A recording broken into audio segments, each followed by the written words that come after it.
एक बार की बात है, एक बहुत बड़ा नेता एक साधु के छोटे से आश्रम में गया, क्योंकि उसने बहुत सुना था उस साधु के बारे में और उसके मन में आया कि मैं एक बार जाकर के देखता हूं कि लोग इतनी तारीफ क्यों करते हैं उसकी।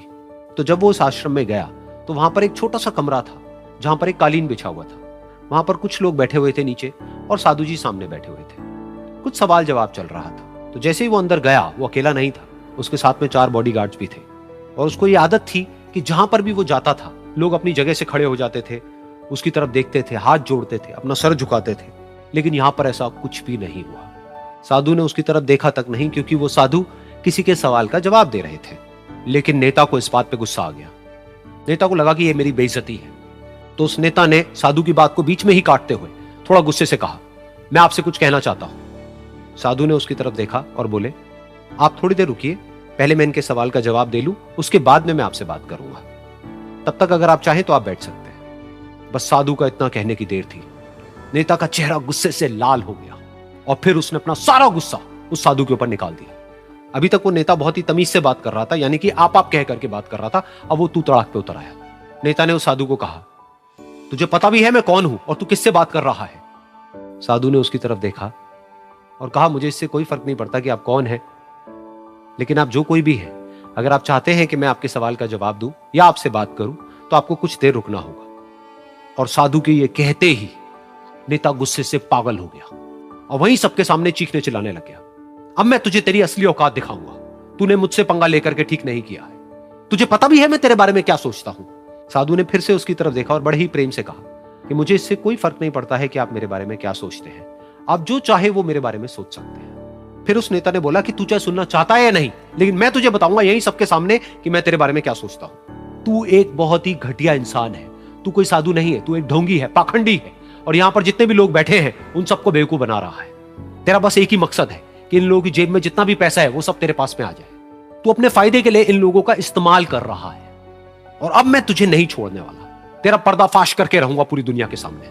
लेकिन उसके इतना बोलने के बाद भी उस साधु के चेहरे पर हल्की सी मुस्कान बनी ही रही। ये देखकर वो और तिल मिला गया और उसने कहा, अब बहुत हुआ, अब मैं यहां 1 मिनट भी नहीं रुकने वाला। लेकिन अभी भी तेरे पास में मौका है। अगर मुझसे माफी मांगनी है या मुझसे कुछ कहना है तो कह सकता है। इतना सब होने के बाद भी साधु बिल्कुल शांत था और उनके चेहरे पर एक मुस्कान थी। उन्होंने अपनी आंखें बंद कर ली। फिर साधु ने अपनी आंखें खोली, हाथ जोड़े और कहा कि मुझे आपसे कोई गिला शिकवा नहीं है। मेरे मन में आपके लिए कोई भी गलत ख्याल नहीं है। जो भी आपने मेरे बारे में कहा वो आपकी अपनी सोच थी। तो मुझे आप में कोई भी बुराई नजर नहीं आती है। मुझे आप एक बहुत ही भले इंसान लगते हैं। और साधु के इतना कहते ही नेताजी का दिमाग 7वें आसमान पर पहुंच गया। उनके चेहरे पर एक अजीब सी खुशी थी, क्योंकि उस साधु ने वो ही कहा जो बाकी सब लोग उस नेता को कहते हैं। और वो खुशी खुशी उस आश्रम से अपने घर की तरफ चला गया और जा करके अपने पिताजी के साथ में बैठ गया। उसके पिताजी की आंखें बंद थी और वो ध्यान में थे। पूरी जिंदगी उन्होंने सिर्फ लोगों की सेवा करी और बदले में कुछ भी एक्सपेक्ट नहीं किया।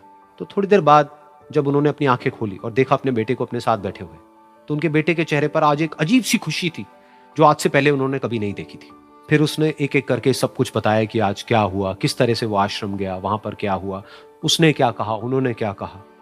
तो जब इसके पिताजी ने पूरी बात सुनी तो थोड़ा सा मुस्कुराए और अपने बेटे को देख करके बोले कि उन्होंने तुम्हारी तारीफ नहीं करी है, क्योंकि उन्होंने वो नहीं कहा कि जो तुम हो, उन्होंने वो कहा कि जो वो खुद है। और तुमने जो भी कुछ उनको कहा वो नहीं कहा कि जो वो है, बल्कि तुमने वो कहा जो तुम खुद हो। यही बात वेदों में भी कही गई है, यथा दृष्टि तथा सृष्टि। ये दुनिया तुम्हें वैसी नहीं दिखती है जैसी कि ये दुनिया है। ये दुनिया तुम्हें वैसी दिखती है जैसे तुम खुद हो। जिसकी नजर जैसी है उसके लिए ये दुनिया वैसी ही है।